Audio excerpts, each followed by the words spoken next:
നമസ്കാരം, എല്ലാവർക്കും എൻ്റെ ചാനലായ മുല്ലാസ് കുചീനയിലേക്ക് സ്വാഗതം. ഇന്ന് ഞാനിവിടെ തയ്യാറാക്കുന്നത് നമുക്ക് ഒരു 4 മണി പലഹാരമായി ഉപയോഗിക്കാൻ കഴിയുന്ന നമ്മുടെ നാടൻ ഓട്ടടയാണ്. നമുക്ക് ഇതിൻ്റെ പ്രിപ്പറേഷനിലേക്ക് കടക്കുന്നതിന് മുമ്പ് ഒരു കാര്യം പറഞ്ഞോട്ടെ. നിങ്ങളെല്ലാവരും എൻ്റെ ചാനൽ ഇഷ്ടപ്പെടുന്നെങ്കിൽ ലൈക്ക് ചെയ്യാനും ഷെയർ ചെയ്യാനും സബ്സ്ക്രൈബ് ചെയ്യാനും മറക്കരുത്. അതോടൊപ്പം നിങ്ങളുടെ വിലയേറിയ കമൻറ്റുകളും കമൻറ്റ് ബോക്സിൽ രേഖപ്പെടുത്തുക. ഇനി നമുക്ക് ഈ ഓട്ടട എങ്ങനെയാണ് ഉണ്ടാക്കുന്നതെന്ന് നോക്കിയാലോ. ഓട്ടട ഉണ്ടാക്കുന്നതിലേക്കായി ഞാൻ പച്ചരി വറുത്ത പൊടി 2 കപ്പാണ് എടുത്തിരിക്കുന്നത്. ഇത് ഒരു പാത്രത്തിലേക്ക് ഇട്ട് കൊടുക്കുക. ശേഷം ഇതിലേക്ക് ഞാനിവിടെ 1 ടേബിൾ സ്പൂൺ നെയ്യ് ഒഴിച്ച് കൊടുക്കുന്നു. നെയ്യ് അല്പം കൂടിയാലും കുഴപ്പമൊന്നുമില്ല. ഇതിലേക്ക് ഉപ്പ് നമ്മുടെ ആവശ്യത്തിന് ഇട്ട് കൊടുക്കുക. ഉപ്പ് ഓരോരുത്തരുടെ ടേസ്റ്റിന് ആവശ്യമുള്ളത് ഇട്ട് കൊടുക്കുക. ഇതിന് ശേഷം നല്ല തിളച്ച ചൂടുവെള്ളം കുറേശ്ശെ ഒഴിച്ച് മാവ് നന്നായി നമ്മൾ ഇടിയപ്പമൊക്കെ ഉണ്ടാക്കുമ്പോൾ കുഴയ്ക്കുന്ന ആ ഒരു പരുവത്തിലേക്ക് കുഴച്ച് വയ്ക്കുക.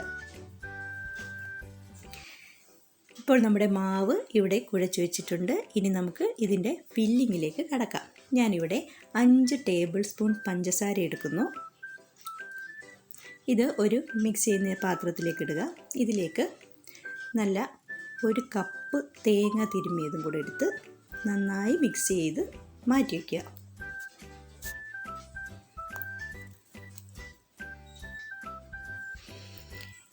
ഇനി നമുക്ക് വാഴയില നെടുകെ പിളർന്ന് അതിൻ്റെ സൈഡിലുള്ള കട്ടിയുള്ള ആ ഭാഗമൊക്കെ എടുത്ത് കളയുക. ഇല്ലെങ്കിൽ വാഴയില പൊട്ടിപ്പോകാൻ സാധ്യതയുണ്ട്.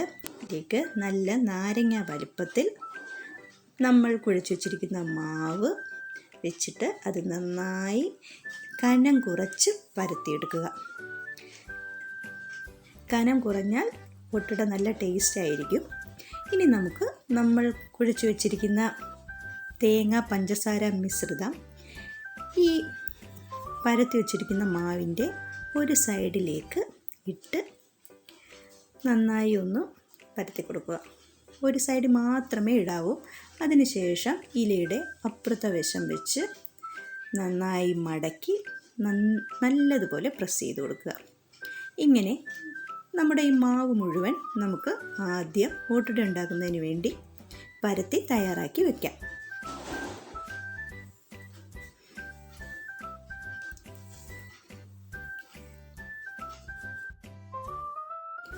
ഇവിടെ ഇപ്പോൾ ഞാൻ മുഴുവൻ ഓട്ടടയും ചുടുന്നതിന് വേണ്ടി തയ്യാറാക്കി വെച്ചിട്ടുണ്ട്. ഇനി നല്ല ഒരു ദോശക്കല്ല് അടുപ്പിൽ വെച്ച് നന്നായി ചൂടായി കഴിയുമ്പോൾ ആദ്യം അതിൻ്റെ തീ കുറയ്ക്കുക. അതിനുശേഷം തീ ഒരു സിമ്മിലാക്കിയതിന് ശേഷം നമ്മൾ തയ്യാറാക്കി വെച്ചിരിക്കുന്ന അട ഓരോന്ന് വീതം ഇട്ട് 2 വശവും നന്നായി മുരിച്ച് എടുക്കുക.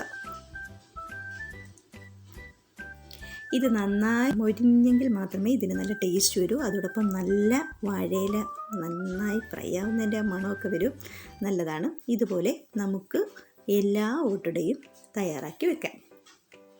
ഇവിടെ ഇപ്പോൾ ഞാൻ തയ്യാറാക്കി വെച്ചിട്ടുണ്ട്. ഇനി നമുക്ക് ഇത് തണുത്ത് കഴിയുമ്പോൾ ഇലയൊക്കെ മാറ്റി നമുക്ക് മുറിച്ച് കഴിക്കാം.